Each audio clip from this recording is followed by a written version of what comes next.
আরামবাগের ভাবাদিঘির বাসিন্দাদের ঝাঁটা মারা হবে, এভাবেই সত্য মিথ্যা যাচাই না করেই এলাকায় উত্তেজনা ছড়াচ্ছে। তৃণমূল বিজেপির সংঘাত ক্রমশই সব জায়গায় ধীরে ধীরে বাড়ছে। হুগলি জেলার আরামবাগের চিত্রই সেই প্রকাশ। অভিযোগ পাল্টা অভিযোগ। তৃণমূল প্রার্থীকে প্রয়োজনে চুলের মুঠি ধরে টেনে নিয়ে আসবেন। একদিকে চিরকুট, অপরদিকে ভিডিও, উত্তেজনার পারদ চড়ছে।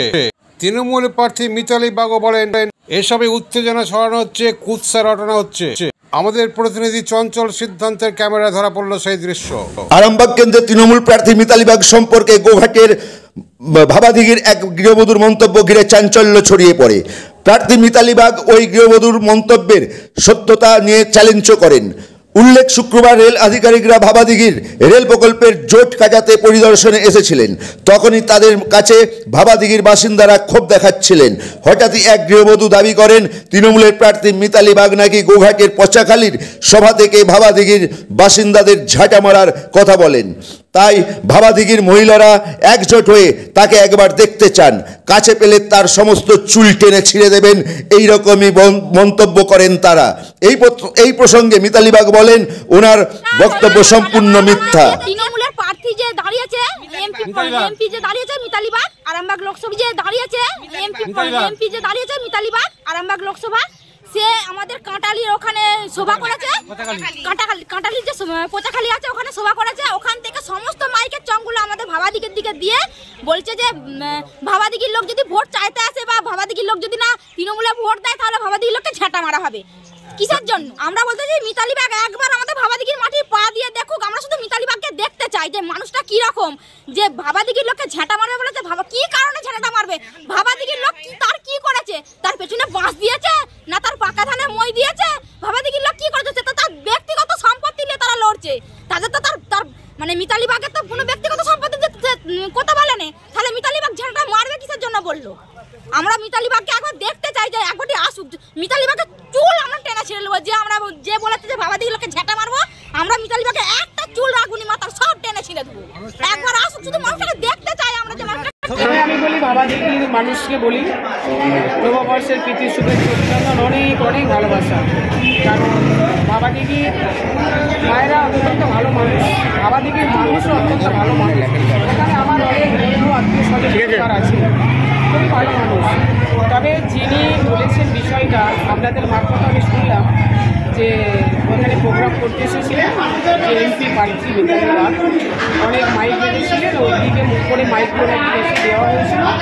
আর তারপরের বিষয়টা ওনারা যেটা বলেছেন, তো আমি লোকসভা কেন্দ্রের প্রার্থী যখন ঘোষণা হলো তারপর থেকে একটা বিধি নিষেধের মধ্যে আমাকে চলতে হয় ভাই। পার্লামেন্টের যে প্রোগ্রামগুলো থাকে সেগুলো একেবারে পারমিশন আকারে সহকারে পারমিশন দেওয়া হয় এবং আমার সাথে এনসিসি থাকে। তার থেকেও বড় কথা হচ্ছে আমি কোথায় আছি, কি প্রোগ্রাম করছি তার লাইভ। ওই যে জায়গায় আপনারা নাম করছেন ওখানে আমার কোনো পার্লামেন্টারি প্রোগ্রাম এখন পর্যন্ত আমি পাইনি।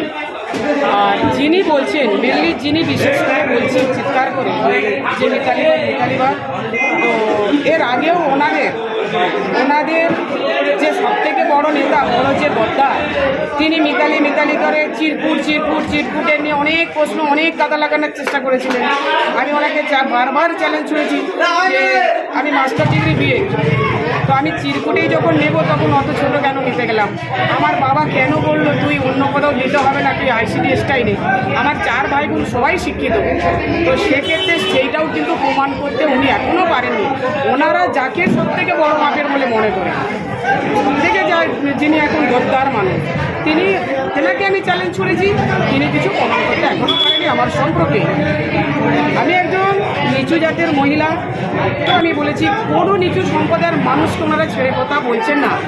আজকে দেখুন ভারতবর্ষের রাষ্ট্রপতি দ্রৌপদী মুর্মু, তিনি পদে গেছেন, তাকে পদে বসানো হয়েছে। যখন পদটাতে নিয়ে জানা হলো সংসদ ভবনে, তাকে কিভাবে শুদ্ধিকরণ করে নিয়ে জানা হলো?